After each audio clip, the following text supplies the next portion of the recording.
So magandang hapon sa inyong lahat. So this time dito tayo sa bahay ni Tatay Carlito para kamustahin na rin at ano na nga ba yung status ng bahay nila kasi malapit na rin magpasko.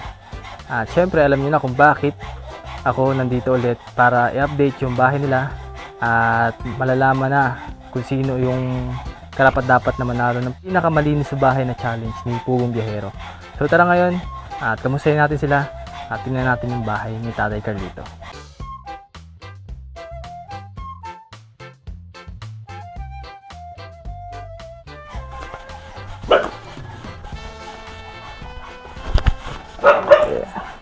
Natin sa batas. Tay! Magandang hapon ho. Kamusta po, Tay? Mabuti ha. Yung long time no si Tatay. Medyo matagal-tagal din tayo Oo nakita. nga, matagal-tagal nga ako din tayo hindi nakita. So, kamusta po yung mga bata, Tay? Ay, so naman, nakapag-aral ho naman mabuti. Ayun. Saan po kayo nagtatrabaho ngayon? Ay, nagagapak ho kami ngayon ng tubo. Dito ho rin la, paikot-ikot ho din la. So, yun yung hanap buhay niyo po ngayon para masuportahan. Oo, para ho masuportahan ko yung mga anak ko. Kaya, nagagapak ho kami ng tubo. Hindi ko naman ho napapabayaan ang mga anak ko. Oo.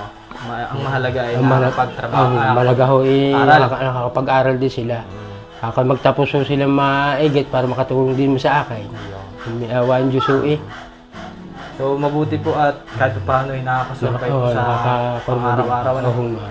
Nakakakuno sa pagkain naman sa amin tatlo. Kita ka.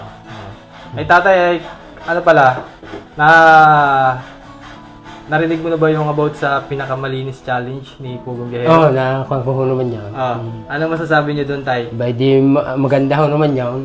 At kung mapipili ho kami, kung sino mapipili sa amin, adi maganda ho makakatulong sila sa amin. Masaya ho kami kung sino papalarin sa amin, di. Ang mahalaga ay nakakapaglinis Ang sa mahalaga bahay na araw-araw, nakakapaglinis. At saka hindi ko papabayaan ang bahay na ibigay nila sa akin. Yun ang mahalaga. Oo, hindi ko papabayaan yan. Na pag sila dating dito na madumi ang bahay ko, nahihiya ko din naman ako. Ayaw ko nang madumi rin ang bahay ko eh. Binigyan na nga ako ng bahay na maganda bago ilagay ng kung madumi din lang naman. Hindi nakakahiya dahil. Parang masakit sa pakiramdam ng mga sponsor kasi hindi naman basta-basta binunot kaya yung nga, pera na binigay. na binigay sa akin. Bago kung pababayaan ko ho din lang, ay di nakakahiya din naman ako. Sabi ko nga sa mga anak ko, huwag mong pababayaan ang ating bahay. Ay tinulungan nga tayo ni Sir. Pababayaan pa natin ang ating bahay na madumi, di nakakahiya lalo. Huwag mong pababayaan madumi ang ating bahay. Hanggang ako'y wala, di. Kung baga ako mawawala, di palinisin niyo pa ako ang ating bahay. Para ako makita rin Sir na malinis ang bahay natin. Balita ko tatay, talagang bago kayo umalis ay talaga ako nililinis ko muna. Yung bahay, no? Bago pagdadating ko huli, at gagapa ko ng mga ulingan ay di pagdadating ko ang gagawa ko, naglilinis muna ako ng mga paa bago ulit maglinis ulit ng bahay. Yun, ang mahalaga. Ay pag ako tutuntong dito, madumi na ulit. Di Linis muna ng paa. Glilinis mo muna. Ay baka naman pasma kayo tayo. Ay, wala na. Talagang kahit na mapasma, ay wala ho ay. Malaga ho ka kung malinis ang bahay eh. Baka nga ho magkabigla, madumi ang bahay. Ako nahihiya. Ayaw ko nga madumi. Ay, katulad mo ito, bigla akong pumunta dito. Ayun niya ho. Ko talaga. Ay, nilinis ko na ito. Ganito talaga siya. Hindi ko sila in-inform na pupunta ako dito, guys. Nilinis ko na ho agad. Basta't araw-araw yan, linis talaga sa akin. Oo nga po. Talagang kakaiba yung sipag Tatay Carlito na nagtatrabaho sa umaga pero ang paglinis ay madaling araw bago siya umalis ang bahay. Bago ako umalis eh. Ano nga pinipinturahan ko, pangat bumili nga ako pintura. Bumili na po yung pintura? Bumili nga ako pintura. Kapipintura ko nga hula ito eh. Ito, bago pintura pala ito tayo. Ito, kapipintura hula ito. Ang itaas nga na hindi ko patapos. Dahil doon po sa mga hindi matanggal? Hindi ko matanggal. Kahit chlorine? Kahit hindi ko rin matanggal eh. Ang ginagawa ko lang, dinudublihan ko na hula para kakauli maalis ang dumi. Oo nga. Kaya ako bumili ng pintura. Ayan, hindi ko pa nga natatapos yung lahat. Taas sa lampo, wala pa. Hindi ko pa napipintura ito. Bumili nga ako ng dalawang galaw. Ako ipipintura ko nga ulit. Para kakapagdadating ka kanila, hindi ka kay malinis tingnan.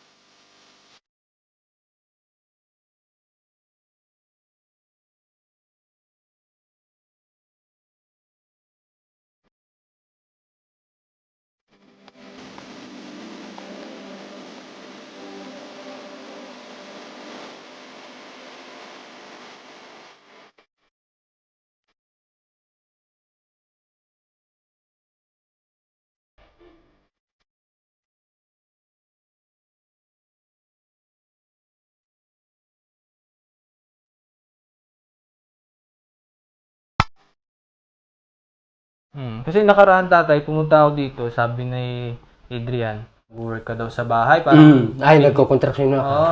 Pagpunta naman namin lagi dito kasi mga bata lang naabutan Oo namin. nga, ayun nga. Sinabi ko naman sa akin, anak ko.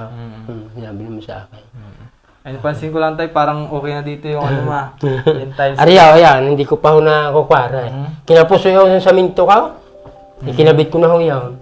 Ayan, ay maganda na tatay dahil nadikit mo na yung natanggal na tiles. Ari hula, ari natanggal na rin. Bumagsak ari eh. Bumagsak. Ari naman, yan. Yung ginawa ko na ho yan.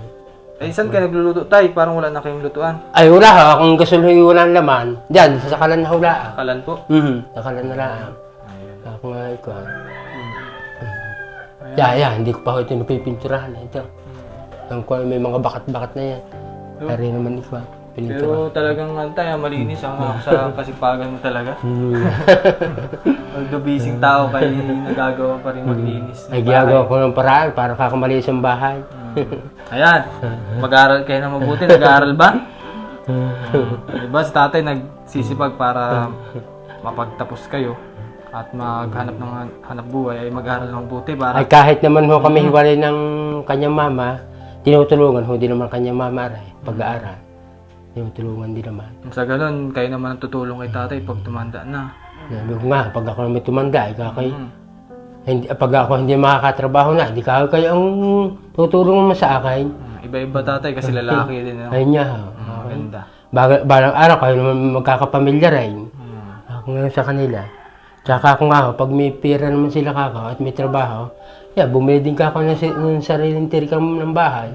Ay, hindi naman kayo, pwede kayo dito sa isang bubong na ito. Pag kami pamilya. Darating kasi ang araw na maghanap kayo ng asawa ninyo. So, sabihin, kailangan nyo rin maghanap buhay para sa pamilya ninyo. Pamilya. Talaga nga, sabi ko nga sa mga yan eh. Kaya magtapos ng pag-aaral. Ano? Okay, sipag-sipagan niya ang pag-aaral. Ayun tayo, meron akong dala din sa inyo para sa konting grocery niya rin. Para konting tulong din po dito sa bahay ninyo. Pero tingnan ko muna dito ang kwarto nila. Ayun na, yan. Ito yung kwarto nila. Ayan, Diba? Parang hindi pa rin nagbabago ganun pa rin sa dati. No? Talagang malinis at pinapanatiling Lalo pagbalik mo maayos. ulit dito. Maayos ko na ulit ito. Ay, ngayon pala tayo. Anong wish mo sa Pasko? Abay, awis ko hula iyo. Maghahanda ko na konti. Ayun na hula. Ay kami huli nila naman tatlo. Madami rin mga handa mga kapatid ko rin dito. Pag huli naman Pasko, madami mga handa. Hindi na rin makain. Kompleto. Malaga ho, kompleto kaming tatlo. Ayun. Kami mag-aama. Masaya-saya. Ayan, kukunin ko muna tayo ang ating pasalubong sa inyo. Ayan, dala natin kay Tatay Carlito.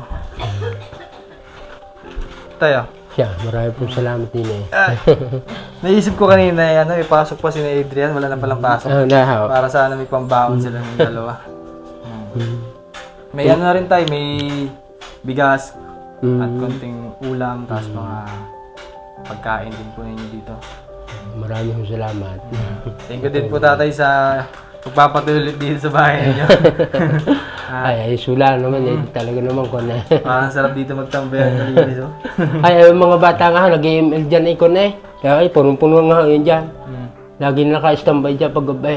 Nahayaan ko naman ha. Dapat pala dito tatay, meron kang piso wifi. Ayun na, yun sa... Meron na dito. Dyan na, yung ang kapatid ko, meron. Ay, dito nga, wala naman akong kuryente. Ayun nga, pinoproblema kang kuryente. Ako ay, pag nga akong bibili ng gamit, yung bagang bibili ng TV, wala mga kuryente, wala mo sasaksakan. Kuryente. Ayun ang hinihingi ko kina sir eh, yung kuryente. Baka nakalimutan na kasi. Nakalimutan, matagal na, busy sila. Din po. Ayun nga, hinihingi. Baka malay natin, may tumulong sa inyo. Oo nga, ayun nga, hinihingi ko lang kuryente. Ang kuhan. Ang sa solar ho naman, ayos lang. Talagang kuhan. Ayun nga, malaking solar. Okay pa rin tayo. Wala pa rin problema yung ay, wala ha. Talagang, ay, pinahiram ko muna sa kapatid ko. Wala Yung sa may bahay din eh. Yung malaki ho dyan, pinahiram ko, tulad ng kuryente. Ako naman naawa sa kapatid ko. Pinahiram ko muna. Ang ginagamit ko, yung isa na street light. Nakalagay dito. Ha? Nakalagay po dito ano. Oo, ayun na. Yun ang isa yaw. Yun? Oo, inilipat ko na. Bago ariho ang isa na andin eh. Mm. Bago yung pinakamalaki, binigay ko muna sa kapatid ko. At wala din naman kuryente, ako naaawa. Naaawa din naman ako. Nagtutulungan kami magkapatid. Kasi kailangan din ng tao dito. No? Ayun niya, kami isang pisaho din naman. Ayun tatay, sana kayo ang mapili. Ano? Isa kayo sa mapili. Di tayo pwede mag-desisyon yan. Oo nga, Si hindi naman Sir naman po lang may pa-challenge. sa akin naman kahit naman kung sino mapili, ayos sula naman eh. Masaya na rin naman ako kung sino Basta mahalaga na pakita ko yung oo. kalinisan ng bahay. Oo nga, mahalaga, malinis ang bahay. Kahit yung ba, walang bigay na gayaw, hindi, mahalaga, makapunta ulit ka dito, makabalik ulit, di. Mahalaga magpangipangita ulit tayo. Sobrang busy talaga yung Tatay Carlito kasi hindi natin talagang makita minsan kasi may trabaho siya. Oo nga, Kaya pag talaga, nabutan, tsaka wala na akong pahinga eh. Talaga wala na akong pahinga. Ngayon, Papahinga din tayo, baka mamaya. ay pago ang mga truck ay diri-diretso ang tatay, hindi na huli ko makakapahinga. Ang pahinga na nga hula namin pagkatapos ng karga, ayaw, papahinga. Tapos gagapak na huli. Balita ko tayo si Adrian ay naggagapak din. Ay, nangagapak ka, natulong din sa akin. Tulong din. Mag-aalis na lang sa isang taon. Sa isang taon mag-aalit na lang yan. Medyo may edad na rin naman. Oo nga. Medyo marunong na rin naman sa Oo, school. maalam na ho din naman kako. Iyan na lang ang kakong, para kako isang ko na lang. Oo. Isang araw na lang.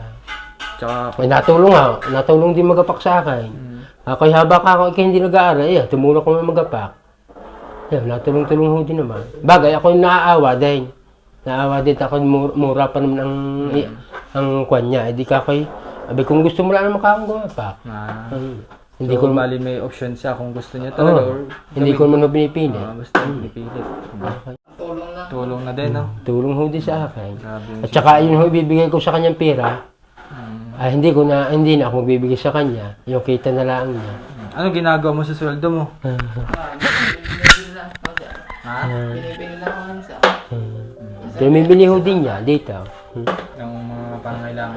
Pangailangan ho din sa akin. Bagay, di naman parating dito tayo sa ilalim eh. Ayun niya ho, talagang Balang araw ay may awa ho din mo ng Panginoon Hindi naman ho lagi yung nasa baba puro yung aangat din, mataangat ang tao. Pag ba ang swerte ho din naman tao, hindi nyo yung Hindi mo masasabi. ayun niya ho, hindi mo nasabi. Talagang, Narating sa'yo, may mawawala. ano nga, ganyan ha. Hindi mo masasabi talaga ang buhay. Ayun ko. Ayun tatay, ako'y papanik na. Maraming salamat sa inyo. Maraming salamat sa inyo. At sa Pugong Biyahero. Maraming po salamat po sa inyo. Sa mga sponsor. Sa sumuporta po sa amin. Maraming po salamat. Thank you sa inyong panonood ngayon at muli po maraming salamat at dahil nakita ulit natin si Tatay Carlito, so matagal-tagal din natin hindi nakasama sa vlog. So ngayon lang ulit. At ayun guys, abangan natin kung sino yung karapat dapat na manalo ng pinakamalinis na bahay challenge ni Pugong Biyahero sa darating na siguro by Christmas. Malalaman na yan kung sino nga ba yung mananalo dyan. Ayan guys, maraming salamat sa inyong panonood at this is Ren Vlogs. Peace out. Bye-bye.